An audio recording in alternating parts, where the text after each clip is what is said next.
Hello everyone, welcome back. Today we will discuss converse of BPT.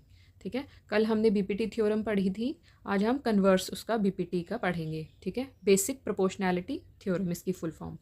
और converse में क्या होता है कि जो हमने कल थ्योरम पढ़ी थी उसमें हमने बोला था कि लाइंस पैरेलल है ट्राइंगल में और उसकी क्या हमने रेशो इक्वल प्रूव की थी। और इसमें उसका कन्वर्स है, कन्वर्स मीन्स ऑपोजिट होता है। इसमें क्या है, हमें रेशो इक्वल गिवन है लेकिन हमें लाइंस क्या करनी है, पैरेलल प्रूव करनी है। इसमें पैरेलल हमें क्या था, गिवन था बीपीटी में।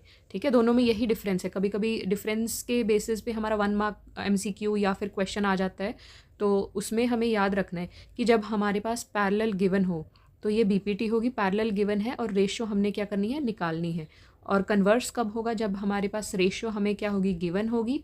ठीक है, और हमने पैरेलल क्या करना है, निकालना है, मीन्स प्रूव करना है। तो ये कौन सा होगा, कन्वर्स। ठीक है, कन्वर्स ऑफ बीपीटी में हमारे पास स्टेटमेंट क्या है, if a line divides any two sides of triangle in the same ratio and then the other two sides are parallel to third side. तो मैंने कल बताया था ना कि जो स्टार्टिंग वाली लाइन होती है वो हमारा क्या होता है, गिवन। और जो हमारे पास ये वाली लाइन होती है, जो हमारे पास ये है बाद में लिखी गई लाइन है, वो हमारे पास क्या होती है, टू प्रूव करने वाली लाइन होती है। ठीक है, तो ये याद रखना है ध्यान से। तो सबसे पहले मैं डायग्राम बना लेती हूँ इसकी। तो इसकी डायग्राम पहले ट्राइंगल बनेगा हमारे पास। तो ट्राइंगल में हमें ए, ये बी हो गया, ये हमारा सी हो गया, और इसमें हमारे पास ये थर्ड लाइन जो हमने यहाँ ड्रॉ की है ये डी, और ये ई हो गया हमारे पास। और यहाँ से हम एक और लाइन ड्रॉ कर लेते हैं डी ई, उसका नाम हम दे देंगे एफ़। तो सबसे पहले गिवन लिखते हैं। गिवन क्या होगा इसमें हमारा, गिवन में हमारा होगा एक ट्राइंगल है ए बी सी। गिवन में एक triangle A B C and, और क्या गिवन है हमारे पास, ये पहली line, any two sides of triangle, ये सेम रेशो, मीन्स ये वाली हमारी लाइन जो है ये ए डी डी बी और ये ए ई और ई सी। ठीक है, तो इसमें लिखते हैं हम यहाँ पे A D upon D B is equals to A E upon E C. ये हमारा क्या हो गया, गिवन में।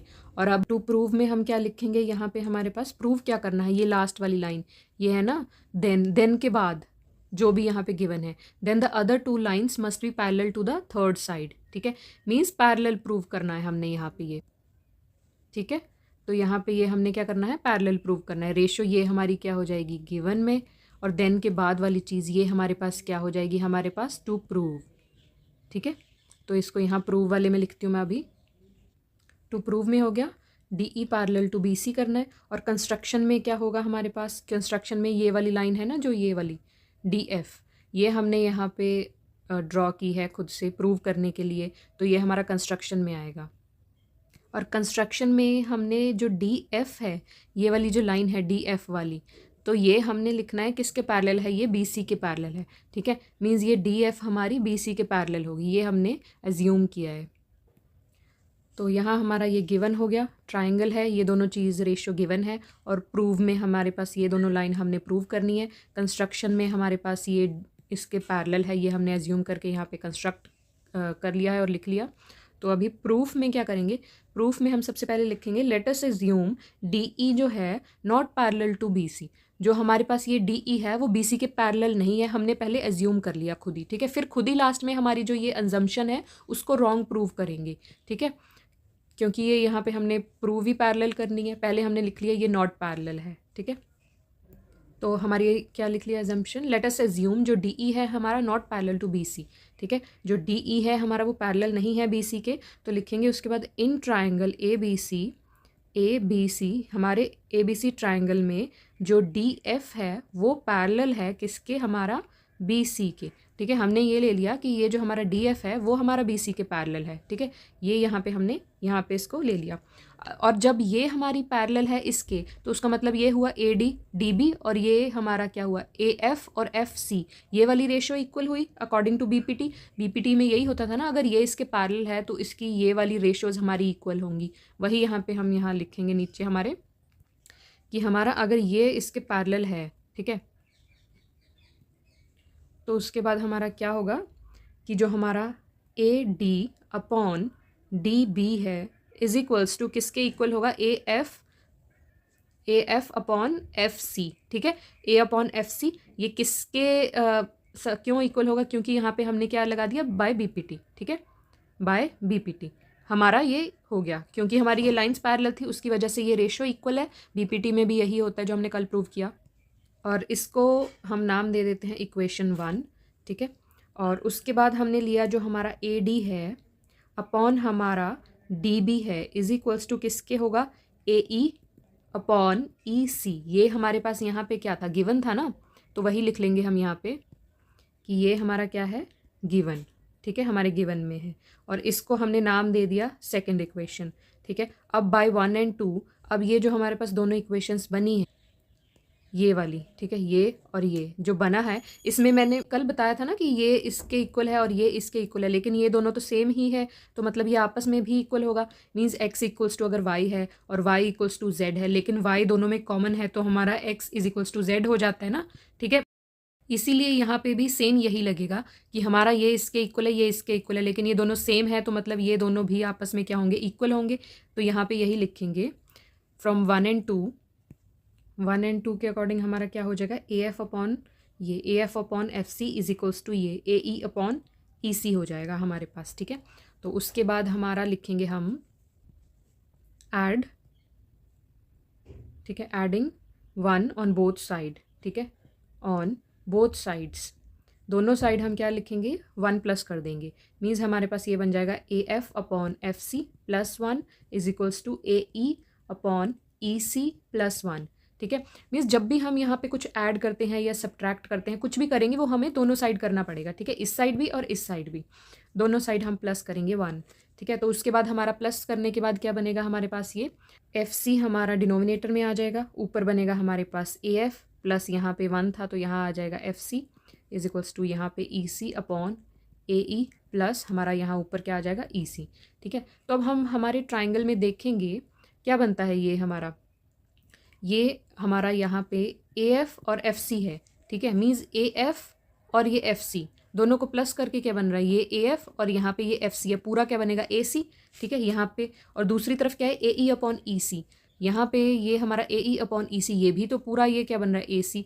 मीन्स ये वाला पार्ट और ये वाला पार्ट करके भी ए सी बन रहा है, और ये A E upon E C plus करके भी पूरा ए सी बन रहा है, ठीक है। तो इसका मतलब हुआ यहाँ पे भी हमारा क्या आ जाएगा, ए सी, यहाँ पे भी ए सी आ जाएगा। दोनों की जगह मैं क्या लिखूंगी, यहाँ पे A C upon F C is equals to यहाँ पे भी क्या आएगा, ए सी अपॉन एफ सी, ई सी यहाँ नीचे आ जाएगा ई सी।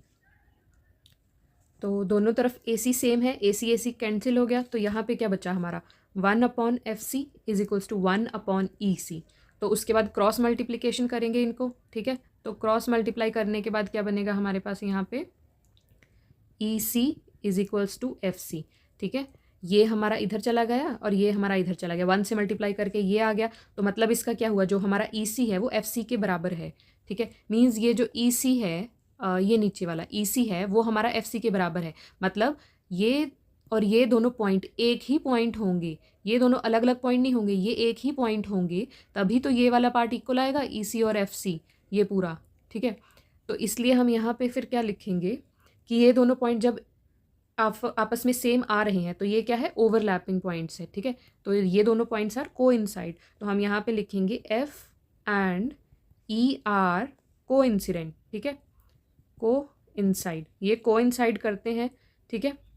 और ये कोइंसाइड करते हैं और उसका मतलब क्या हुआ फिर हमारे पास, ठीक है, कोइंसाइड करने का मतलब क्या हुआ हमारा यहाँ पे, मींस ये जो एफ और ई है वो एक ही पॉइंट है, इसीलिए हमारे ये दोनों चीज़ इक्वल होंगी ना, क्योंकि अगर ये दोनों एक के ऊपर एक है, कोइंसाइड कर रहे हैं, ई भी यही है और एफ भी यही है, दोनों एक ही जगह पे, इसीलिए हमारी ये लाइन मतलब यही है। जो हमने यहाँ पे जो एज्यूम किया था कि जो डी ई है वो बी सी के पैरेलल यहाँ पे नहीं है, ये वाली लाइन, तो ये वाली लाइन लेकिन पैरेलल थी यहाँ पे, ठीक है, D F parallel to B C, ये हमने किया था एज्यूम इसके पैरेलल है, तो ये इसी के ऊपर कोइंसाइड कर रही है, ये दोनों एक ही लाइन है, ठीक है।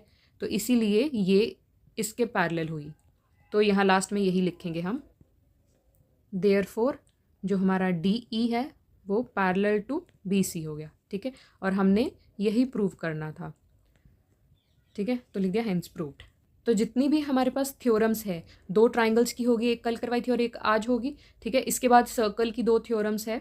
तो ये जितनी भी थ्योरम्स है वो पूरी अच्छे से करके जानी, क्योंकि जो चीज़ हमारे हाथ में है वो तो हमें पूरे मार्क्स लेके आने पड़ेंगे ना उसमें, ठीक है। तो उनमें ऐसा कुछ नहीं चलेगा कि हम करेंगे नहीं करेंगे, तो इसलिए ये सारा कुछ करना बहुत ज़रूरी है, ठीक है। सर्कल्स की दोनों थ्योरम और ये ट्राइंगल्स की दोनों थ्योरम, ठीक है। टोटल हमारे पास 4 थ्योरम्स हैं, उनको पूरा अच्छे से याद करके जाना है। और याद करने वाला हमारा फर्स्ट चैप्टर में है, जो अंडर रूट में इर्रेशनल वगैरह प्रूव करने वाला है, तो वो भी मैं एक बार पूरा समझा दूंगी। तो लर्निंग पार्ट और हमारे मोस्ट इंपॉर्टेंट चैप्टर्स हैं, वो मैं 3 चैप्टर ऑलरेडी डिस्कस करवा चुकी हूँ, ठीक है। वो चैप्टर्स करने के बाद ये थ्योरम्स करनी है और फिर अंडर रूट वाला करना है, ठीक है। मीन्स एक बार मैं उनको हाईलाइट भी कर दूंगी, मैंने अलग से प्लेलिस्ट भी बना दूंगी, उनको पूरा अच्छे से कर लेंगे तो मीन्स 40 to 50 मार्क्स का पूरा इसमें कवर हो जाएगा, कि उसमें से कोई गलती नहीं होनी चाहिए 40 to 50 मार्क्स के चैप्टर्स में, ठीक है। तो एक बार मैं चैप्टर्स की वेटेज के हिसाब से भी बता दूंगी कि कौन सा चैप्टर करना ज़्यादा पहले इंपॉर्टेंट है, और उतना करके हमारे कम से कम 40 to 50 मार्क्स कन्फर्म हो जाए। और अगर ऑलरेडी तैयारी आपकी बहुत अच्छी है तो इनको ज़्यादा बार बार रिवाइज करने पर ये हमें टारगेट करना है कि हमारे फुल 80 आ सके,